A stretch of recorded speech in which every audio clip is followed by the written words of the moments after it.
찬양해 보니까 부스러기 은혜라도 좋다. 할렐루야. 하나님의 부스러기는 이건희 회장님의 모든 재산보다 나아요. 할렐루야. 저희 집의 주인이 인도계 이슬람 사람인데 인도에서는 살아본 적이 없어요. 자기 올해 몇째 할아버지가 아프리카에 살다가 아마 거기서 이슬람을 만난 거예요. 그러다가 결국 캐나다로 왔고 여기서 살고 있는데 하여튼 집을 한 10채 정도 가지고 있어요. 제가 그저께 이 재산을 다 어떻게 할 거냐. 나이가 자꾸 들어가요. 아들이 있냐, 딸이 있냐, 자녀가 몇 명이냐 물으니까 아들이 하나 있다라는 거예요. 근데 그 아들은 결혼을 하지 않았다는 거예요. 혼자 산다는 거예요. 브렌트 몰에 있는 그 고층 아파트에 좋은 아파트를 85만 불을 주고 자기 하나 사줬다. 그리고 자기가 죽으면 이 다 부동산을 아들에게 줄 거라는 거예요. 제가 그랬죠. 내가 네 아들 되면 안 되냐. 그 답시오. 그래, 안 된대.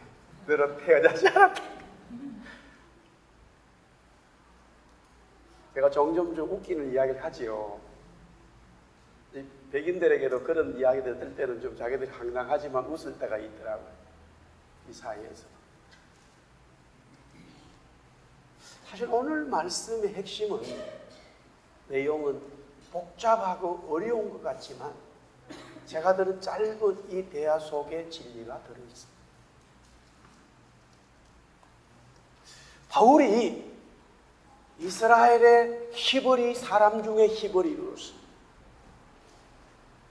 유대주의자의 최고의 선봉자로서 그가 젊은 날에 그렇게 살았지만 주님을 만난 이후에 복음이라고 하는, 예수라고 하는 이 복음을 깨닫고 나서 이 복음은 하나님의 신비구나, 정말로 하나님의 신비스러운 일이구나. 이방 여자가 주님의 상에 떨어지는 이 부스러기라도 먹겠습니다, 부스러기 은혜라도 주세요 라고 고백하는 그 여인의 마음이 하나님의 비밀, 하나님의 이 진리를 흔들어 놓는 거예요. 하나님의 진리가 그 여인 속에 막 흘러가는 거예요. 하나님의 신비가 아이스토텔 같은 엄청난 그런 과학자들, 머리가 좋은 사람들도 이 하나님의 신비를 깨닫지 못했는데, 아무것도 아닌 여자가 주님의 상에서 떨어지는 개들이 먹는 그 부스러기를 먹겠습니다 라고 말하는 이 순간은 세상의 권력과 힘을 가진 자들보다 더 신비스러운 영적인 눈을 가지고 있는 거예요. 할렐루야. 오늘 로마서 11장 11절에서부터 12절에 그러므로 내가 말하노니 그들이 넘어지기까지 실족하느냐, 그럴 수 없다. 그들이 넘어짐으로 구원이 이방인에게 이르러 이스라엘로 시기나게 함이고 그들의 넘어짐이 세상의 풍성함이 되며 그들의 실패가 이방인의 풍성함이 된다 라고 말하면서 그들이 넘어진다라는 거예요. 여기에 그들이 누구냐 이거예요. 그들은 먼저 하나님의 경륜, 하나님의 비밀, 하나님의 말씀, 하나님의 임재를 경험한 이스라엘이었어요. 그런데 그 이스라엘이 넘어진다라는 거예요. 여기에 넘어진다는 것은 하나님의 복음을 받아들이지 않고 거부했다는 것을 말해요. 물론 그들 중에도 여전히 소수의 남은 자들이 있어요. 남은 자들은 복음을 받아들이고 예수가 하나님이 보내신 구세주임을 믿었습니다. 그러나 대부분의 이스라엘은 복음을 거부했기에 넘어졌다라고 말하는 거예요. 프레이제의 강에 강물이 흘러가는데 이 강물은 일급수의 물이에요. 그래서 수많은 때의 연어가, 여러 종류의 연어들이 자기의 때를 맞추어서 하나님의 창조의 때에 맞추어 고향으로, 모천으로 올라가고 있어요. 얼핏 사람들이, 한국에서 오는 분들이 그래요. 낚시를 가면은, 아니 목사님 여기 강물이 보니까 누런데, 이렇게 더러운데 어떻게 이 연어가 살 수 있지요? 이렇게 묻는 분들이 많아요. 그것은 여름이 되어서 산에 있는 얼음이, 눈이 녹아 항토흙과 함께 떠내려오기 때문에 우리의 눈에는 물이 더러운 것처럼 보여요. 그러나 물의 퀄리티는 1급수가 되지 않으면 연어는 다 죽어버려요.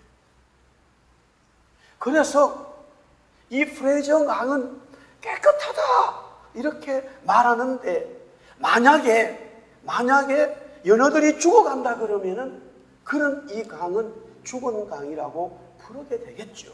그렇다고 하더라도 고기들이 다 죽는 것은 아니에요.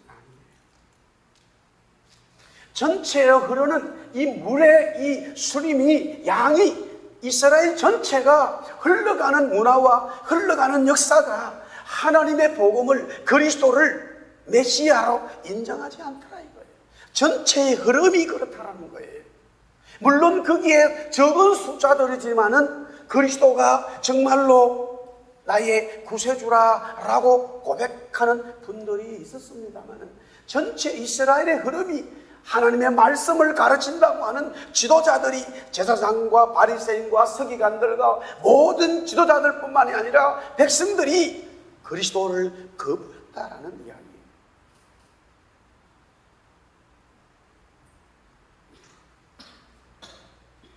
로마서 11장 오늘 8절에서 10절에 보니까 기록된 바 하나님이 오늘까지 그들에게 혼미한 심령과 보지 못할 눈과 듣지 못할 귀를 주셨담과 같으니라. 또 다윗이 이르되 그들의 밥상이 올무와 득과 그치는 것과 보응이 되게 하시옵고 그들의 눈은 흐려보지 못하고 그들의 등은 항상 굳게 했다라는 말씀이 있어요.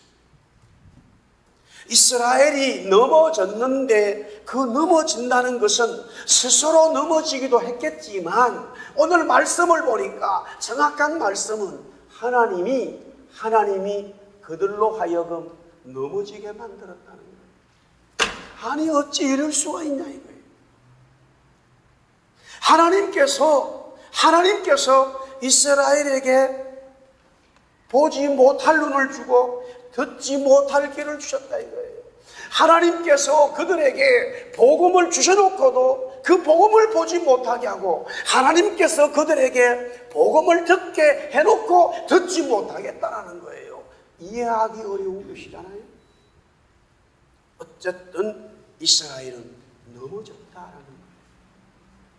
그런데 이스라엘이 넘어졌지만은 여기에 이렇게 말합니다. 실족은 하지 않았다. 실족이라고 하는 것은 미끄러져서 균형을 잡지 못하고 완전히 엎드러지는 것을 말하는데, 완전한 패망을 말하는 거예요. 저는 어제 그 피구를 하면서 너무 혼미한 상태였기 때문에 우리 여자 선수들의 그 사진을 찍어야 되는데 거기에 본다고 찍지를 못했어요. 끝나고 나서 또 저희 아내로부터 이 구사리를 먹었습니다. 왜 그 사진을 안 찍어놨냐고. 나도 혼미했다. 이렇게 잘할 수가 있나. 그래서 찍을 시간이 없었다. 그런데 우리 변희재 집사님이 완전히 실족한 것처럼 쫙 슬라이딩을 했어요. 그거를 찍어놨어야 되는데 완전히 엎드러져 버렸어요. 그걸 누군가가 찍어놨다면 이거는 대대적인 역사적인 기록물이 되는데 실종은 하지 않았다는 거예요. 넘어졌지만은 실종은 하지 않았다.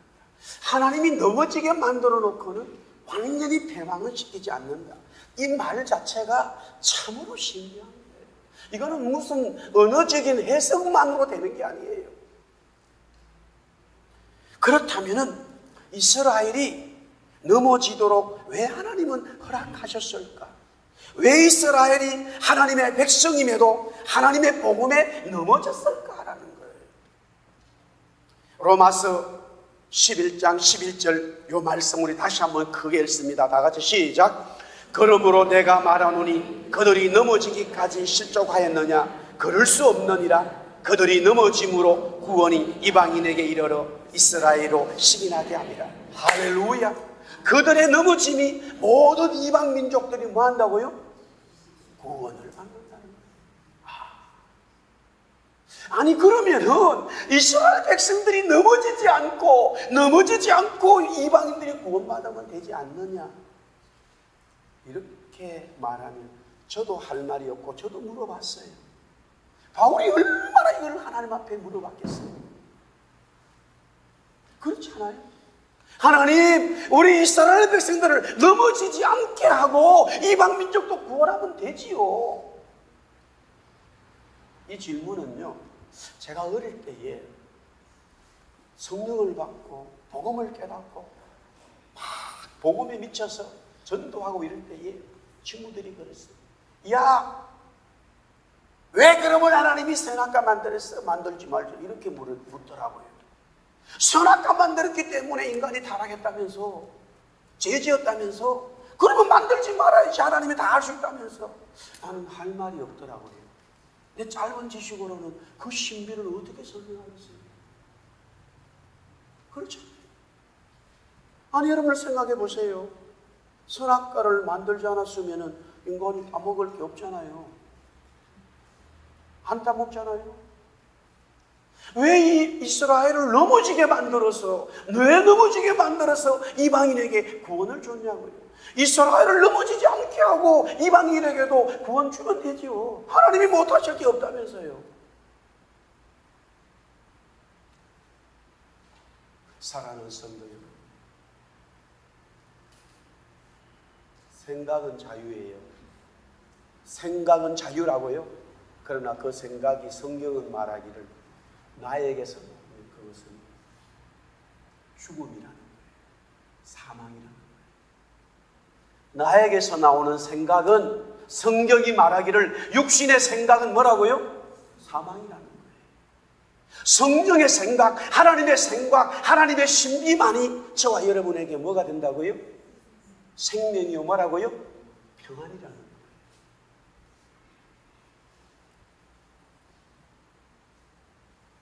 자, 어쨌거나 이스라엘이 넘어짐으로써, 유대인이 넘어짐으로써 이방인에게 구원이 왔다라는 것이에요.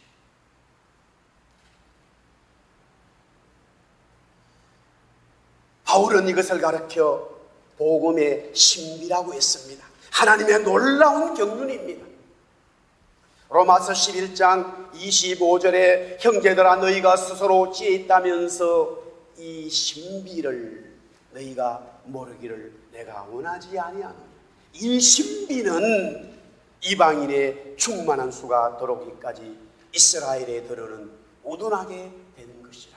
하나님의 신비다.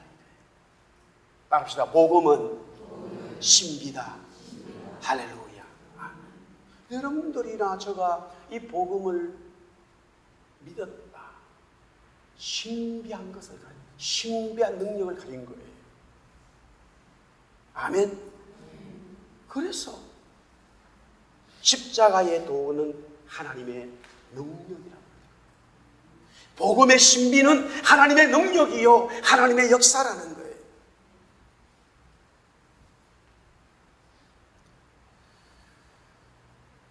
다시 말합니다. 이스라엘이 넘어짐으로써 이방인이 구원을 받는데 이 구체적인 이렇게 되어진 것이 하나님의 신비인데 그 신비를 한번 풀어보자 이거예요. 바울이 오늘 로마에 있는 성도들에게 이 신비를 풀어주는 거예요.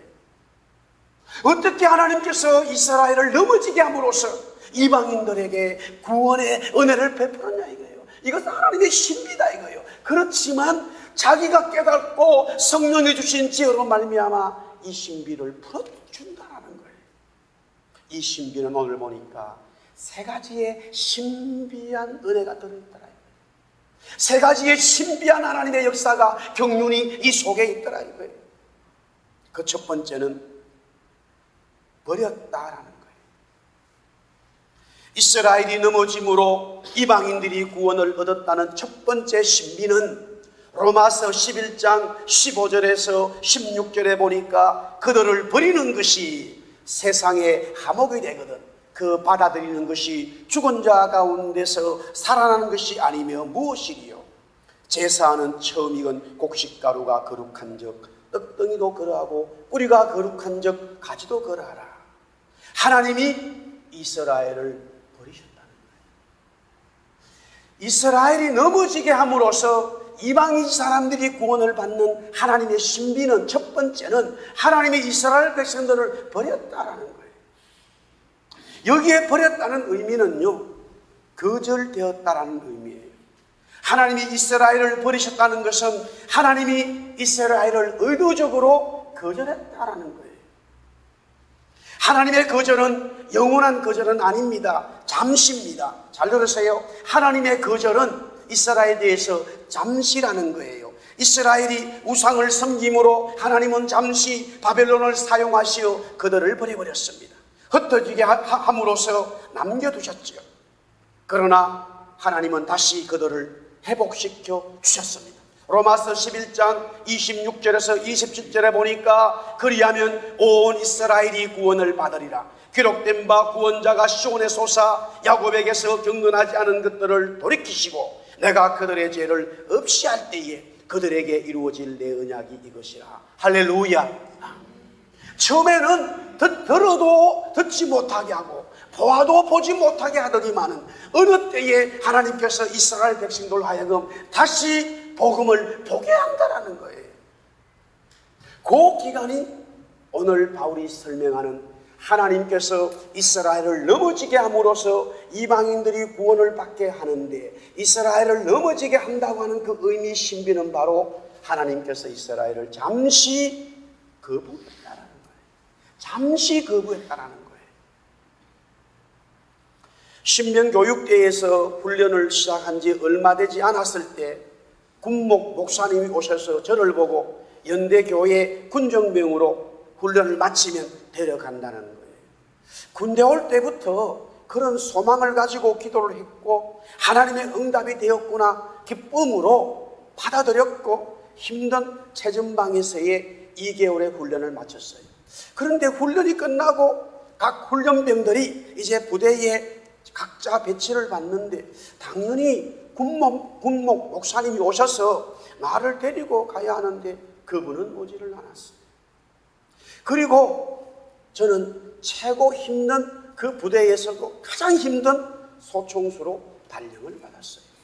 하나님의 응답이 아니었나라는 의심 아닌 의심을 하면서 실망이 됐죠, 순간으로. 그렇다고 해서 제가 그것을 만들어낼 수 있는 능력은 군바리에게는 없다 이 말이에요. 일명 군바리에게는. 일명 군인에게는 아무 이 병사에게는 힘이 없어요. 그렇게 부대에서 2개월이 지나가고 있는데 어느 토요일에 그 목사님이 오셨고 나를 연대교회 군정묘로 데려간다는 거예요. 꿈 같은 일이 일어났죠. 그때 군복 목사님이 이런 말씀을 저에게 하셨습니다. 잠시 너를 버렸다. 이유는 처음부터 교회로 너를 데리고 오면 전방의 힘든 병사들의 삶을 너는 이해할 수 없다라는 거예요. 일부러 잠깐 좀 고생 좀 해보고 병사들의 그 고통을 느껴라. 군종명은 그런 훈련이 없고 그렇기 때문에 그래서 잠시 저를 버렸다라는 거예요. 그 이후로 저는 제대할 때까지 정말로 군종병으로서 사명을 감당하게 되죠. 하나님은 이스라엘 백성들을 잠시 버렸다는 거예요. 종종 보면 하나님께서 어떤 사람을 택하셔서 구원의 은혜를 주셨는데 그 사람을 잠시 버리는 경우가 있어요. 잠시 버려요. 잠시 버렸기 때문에 그 사람에게는 육체의 병이 와요. 잠시 버렸기 때문에 어떤 자기의 가족이 죽어요. 잠시 버렸기 때문에 기업이 망해요. 잠시 버렸기 때문에 무언가가 불통이 일어나 버렸어요. 그러나 시간이 지난 이후에 하나님은 잠시 버린 그 사람을 통해서 역사를 이루셔요. 할렐루야. 하나님은 요셉을 잠시 버려버렸어요. 하나님은 다윗을 잠시 버려버렸어요. 하나님은 자기 아들을 버려버렸습니다. 버리는 것이 하나님의 신비다 이거예요. 이스라엘을 버림으로써 하나님은 저와 여러분들에게 구원을 주었다는 거예요. 이 신비를 어떻게 풀겠냐 이거죠.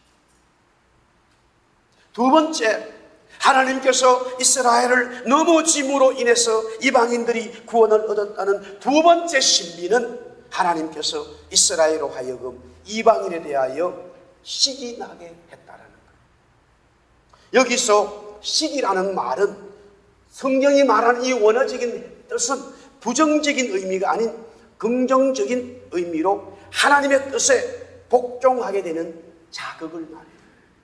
시골 중학교에서 1등하는 아이가 도시로 전학을 갔어요.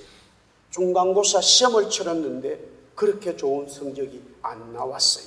자기보다 잘하는 아이들이 도시에는 많구나 깨닫게 되지요. 시골에서 올라온 아이는 긍정적인 시기심이 발동이 되어서 공부에 매진을 하고 얼마 지나지 않아서 최고의 성적을 받는 경우들이 종종 있습니다. 여기서 말하는 시기심은 부정적인 게 아니라 긍정적인 하나님의 뜻에 복종하도록 만드는 그 시기심을 이스라엘로 하여금 일으키게 만들었다는 거예요. 버림을 받은 이스라엘은 구원을 받은 이방인들을 보면서 시기가 발동될 수밖에 없지요. 예수를 하나님의 아들로 믿음으로 하나님으로부터 구원을 받아 하나님의 백성이 되었다고 찬송하며 찬양하는 이방인들의 모습을 보면서 이스라엘은 어떤 마음을 가질까라는 거예요. 핵심은 바로 시기였다는 사실. 하나님의 말씀에 복종하도록 하기 위하여 시기심을 발동시킨 것이죠. 제 아는 후배 목사가 아르헨티나에 있을 때에 결혼을 하고 아르헨티나 이민을 가서 생활하다가 거기서 결혼을 하고 아들을 낳았습니다. 거기 아르헨티나는 모든 이민자들에게 이름을 자기 마음대로 짓지를 못한대요. 정부가 만들어주는 이름이 있어요. 거기에서 B급을 해야 돼요. 우리 한국의 현철 이런 이름을 패스포트에 만들 수 없다. 라스트 네임은 적을 수 있는데 기본 네임은 정부가 쫙 이렇게 만들어 놓은 것입니다. 그래서 거기서 두 가지를 픽업했는데 자기 아버지가 기도 중에 야곱이 이스라엘로 바뀐 그 사건을 보면서 이 손자의 태어남과 동시에 어떤 그 말씀을 받은 모양이에요. 그래서 미들네임에 이스라엘을 하나 집어넣으라. 그런데 정부가 준 거기 이름 표현은 그게 없어요. 그래서 가서 신고할 때 이스라엘의 이름은 적을 수 있냐고 물어봤어요. 그게 없지만은 그건 된다라는 거예요. 그래서 하여튼 이스라엘 이름이 들어가 있어요. 그런데 여기서 대학을 공부하고 있는 중에 어떤 은행에 그 은행이라고 하는 것은 여러분들이 이야기하면 세계 최고의 은행입니다. 지원을 했는데 특허도 됐어요. 1년에 수십만 명이 전 세계에서 이 은행에 되기 위해서 지원을 하는데 다 떨어져요. 이 친구가 됐어요. 자기도 문제는 뭐니까 이스라엘이라는 이름 때문에 회장님이 유대인이에요. 그래서 너 이름이 왜 이것이 들어와 있냐? 이제 8월 달부터 거기에 근무를 하는 거예요. 눈에 보이는 연봉은 엄청나요. 안 보이는 엄청나요. 엄청난 은행. 모든 전 세계 기업과 은행들을 주무르는 이런 은행. 이렇게 말하면 여러분들 어느 정도 짐작은 갈 거예요. 미국에 있죠. 전 세계 기업과 전 세계 은행과 모든 나라의 돈이 거기서 출발되죠. 그 은행을 일하는 거예요. 야, 지금도 유대인들은 하여튼 자기의 뭔가 관계되는 게 있으면 불을 켜고 거기에 달려. 왜 그러냐면 이방인들이 돈을 가져가고 이방인들이 힘을 가져가고 이방인들이 하나님의 은혜를 받는다는 그 말 자체를 이 사람들은 동의하지 않아요. 전 세계 이방인들, 유대인을 제외한 이방인들이 무엇을 가져갔다, 무엇을 가지고 있다, 이 자체를 동의를 안 해요, 이 사람들.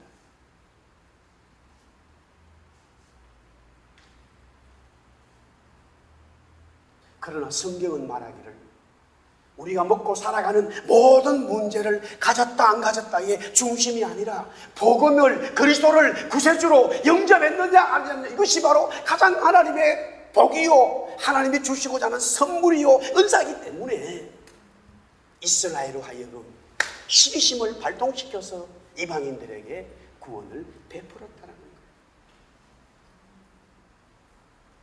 로마서 11장 11절에 우리가 계속 말했잖아요. 그런데 로마서 10장 19절에도 나와 있고 로마서 먼저 11장 14절에도 이렇게 나와 있어요. 로마서 11장 14절 먼저 이는 내 고륙을 아무쪼록 시기하게 하여 그들 중에서 얼마를 구원하라.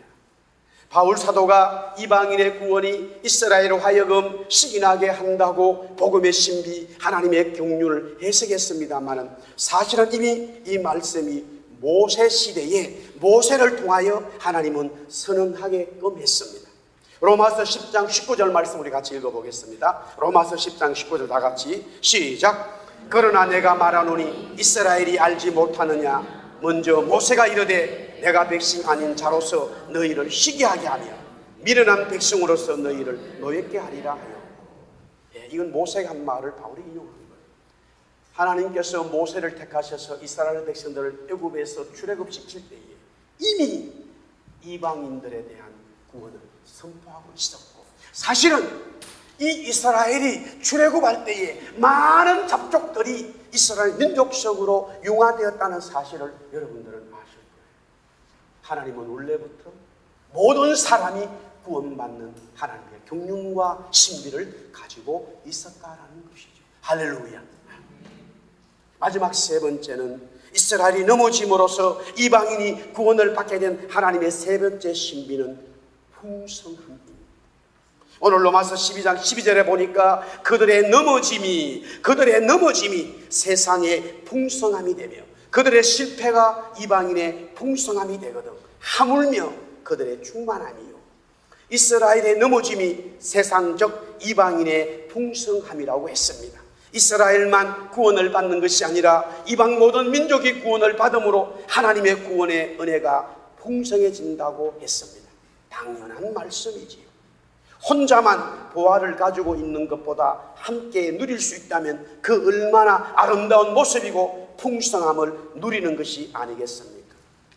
한국에는 송이나 산삼을 캐게 되면 그 나눈 곳을 아들에게도 알려주지 않는다는 거예요. 혼자만 누리겠다 이 뜻이겠죠. 물론 너무 귀하고 비싸니까.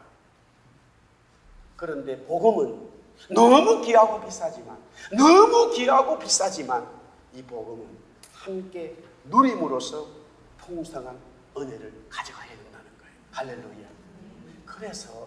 그래서 복음을 받아들인, 진짜 복음을 받아들인 사람들은 삶 속에서 함께 누린다는 거예요. 함께 나눈다는 거예요. 나는 예수님을 믿습니다. 나는 구원을 받았습니다. 그런데 혼자 먹고 산다. 예수 안 믿는 거예요. 어렵게 생각할 거 없어요. 혼자 먹고 사는 사람이 예수를 믿고 복음을 깨달으면 가지고 있는 재물을 다 나누게 된다는 거예요. 그것이 바로 사도행전의 역사였어요. 할렐루야. 하나님의 풍성한 역사지. 그런데 더 정확한 의미는 오늘 로마서 본문 11장 15절에 나와 있습니다. 그들을 버리는 것이 세상의 화목이 된다라고 했어요. 이방인의 풍성함은 세상의 풍성함인데 또 세상의 화목이라고 설명하는 것이죠. 그러므로 풍성함이라고 하는 복음의 의미는 물론 많이 가짐으로써 귀한 것을 많이 가짐으로써요 풍성함을 나누는 것이지만 더 정확한 여기에 풍성함의 의미는 예수 그리스도 복음으로 말미암아 우리 한번 따라하겠습니다. 하나님과 내가 화목하게 되었다. 할렐루야. 하나님과 내가 화목하게 됨으로써 하나님의 것이 내 것이 되어버렸다 이거예요. 그래서 하나님의 것이 모든 것이 네 것이야, 너는 내 백성이야 라고 하나님 말씀하셨는데, 하나님으로 그리스도로 말미암아 하나님과 화목하게 됨으로써 하나님의 것을 소유한 우리들이 당연히 모든 사람들과 함께 나누는 이 복음의 풍성함의 역사를 가지게 되는 것이죠. 이제 말씀을 정리하겠습니다. 이스라엘이 넘어짐으로써 이방 사람들이 구원을 받는 하나님의 신비는, 그 신비의 모습이 첫째는 무엇이라고 말씀을 드렸죠? 하나님께서 그들을 버렸다. 두 번째는 하나님께서 그들로 하여금 시기나게 했다. 그 다음에 세 번째는 더 풍성한 하나님의 은혜를 주기 위함이다. 이렇게 설명합니다. 사랑하는 성도 여러분, 한 주간 또한 말씀으로 승리하고 주신 하나님의 은혜로 살아가기를 축원합니다. 중국 춘추 전국 시대에 은혜를 입은 자는 은혜를 알고 은혜를 아는 자는 은혜를 갚는다라고 했고요. 은혜를 갚을 줄 알아야 된다는 것이죠. 이방인 우리가 하나님으로부터 은혜를 입었습니다. 그렇기 때문에 우리는 한 주간 하나님의 은혜에 대한 은혜를 보답하고 은혜로 살아가는 하나님의 성도들이 돼야 되겠지요. 고대 그리스 철학자 아리스토텔레스는 역경이 진정한 친구와 거짓된 친구를 가려준다라고 말했습니다. 은혜를 준 친구가 큰 어려움을 당했어요. 그때 은혜를 갚는 진정한 친구가 되어야 된다는 것이죠. 하나님께 은혜를 우리가 받았습니다. 그 주님은 다시 분명히 강림하십니다. 그 주님은 다시 분명히 강림하십니다. 참감람나무였던 원중이조차도 하나님께서 심판했거든. 가지에 붙은 돌감람나무인 우리들, 벽가진 우리들도 심판하지 않겠느냐라고 하신 주님의 말씀을 우리가 공의의 말씀으로 받고 하나님의 은혜를 입었다면 하나님의 은혜에 보답하며 살아가며 하나님의 영광 돌리는 하나님의 백성이 되어야 되겠지요. 기도하겠습니다.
신정윤 우리 삶을 주관하고 선한 뜻을 지어 영원하여 주시오니 내 뜻인지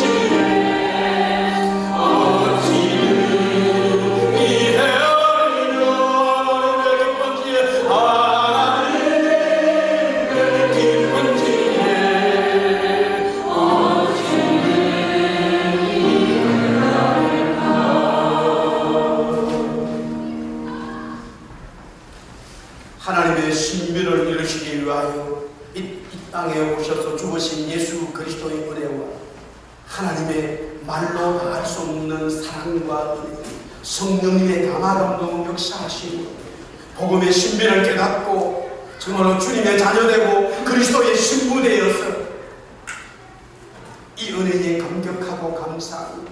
주어진 또 주의 삶을 살아가겠다고 결심하고 돌아가는 주의 백성들 위해 이제부터 영원토록 함께 있을지어다. 아멘.